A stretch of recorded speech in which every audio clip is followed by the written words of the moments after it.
Hutterites, also called Hutterian Brethren, are a communal ethno-religious branch of Anabaptists who, like the Amish and Mennonites, trace their roots to the Reformation of the early 16th century. Over the course of 140 years, their population living in community of goods recovered from about 400 to around 50,000 at present. Today, almost all Hutterites live in Western Canada and the upper Great Plains of the United States. Hutterite colonies operate under a unique system of governance and leadership. Each colony is led by a group of men, with the minister and the colony manager at the helm. These leaders are chosen by the community members and are responsible for making decisions that affect the entire colony. The minister handles spiritual matters while the manager oversees day-to-day operations and economic activities. This balanced approach ensures that both the spiritual and practical needs of the community are met. Hutterite communes, called colonies, are all rural.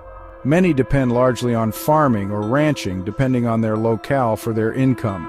Colonies in the modern era have been shifting to manufacturing as it gets more difficult to make a living on farming alone. Most colonies are virtually self-sufficient as far as labor, constructing their own buildings, doing their own maintenance and repair on equipment, making their own clothes, and so on. However, this has changed in recent years, and colonies have started to depend a little more on outside sources for some food items and other goods. Hutterite agriculture today is specialized and more or less industrialized. Hutterite children, therefore, have less close contact with farm animals and are not protected from asthma through close contact with farm animals, like Amish children are. Instead, they are now similar to the general North American population. Hutterite colonies are mostly patriarchal, with women participating in roles such as cooking, making medical decisions, and selecting and purchasing fabric for clothing. Each colony has 3 high-level leaders. The 2 top-level leaders are the minister and the secretary. A third leader is the assistant minister.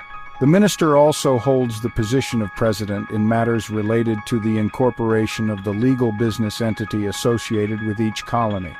In Hutterite colonies, roles and responsibilities are clearly defined to ensure smooth operation and communal harmony. Each member has a specific role contributing to the overall well-being of the community. Leadership positions are typically filled by men, while women play crucial roles in domestic and educational tasks.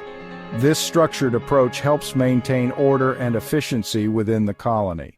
The secretary is widely referred to as the colony manager, boss, or business boss, and is responsible for the business operations of the colony, such as bookkeeping, check writing, and budget organization. The assistant minister helps with church leadership responsibilities like preaching, but will often also be the German teacher for the school-aged children. The secretary's wife sometimes holds the title of Schneider, which comes from the German word for tailor. She's in charge of making clothes and purchasing the colony's fabric requirements for the making of all clothing. We could call her the clothes boss. The term boss is used widely in colony language. Aside from the secretary, who functions as the business boss, there are a number of other significant boss positions in most colonies. The most significant in the average colony is the farm boss. This person is responsible for all aspects of overseeing grain farming operations.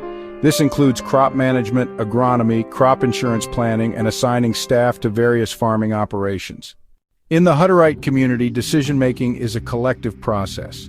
Members gather to discuss and vote on important issues, ensuring that everyone has a voice.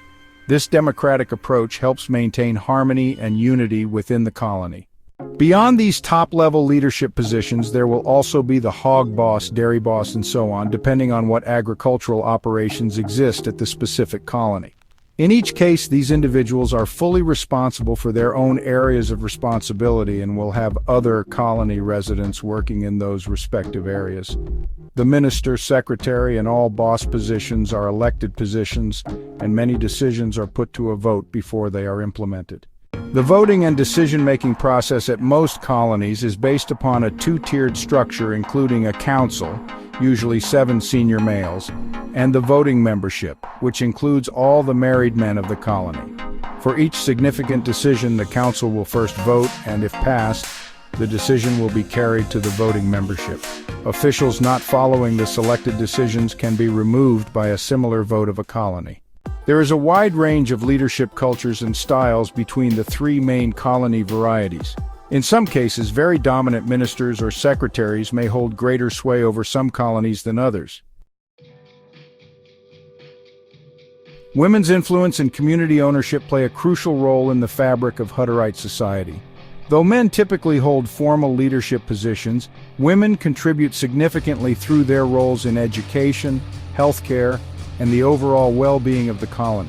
Community ownership ensures that resources are shared equitably among all members, promoting a sense of unity and collective responsibility.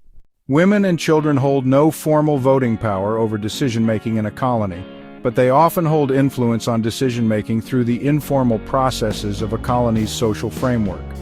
The tailor or clothes boss and the head cook are important roles directly held by women, with several other women under them.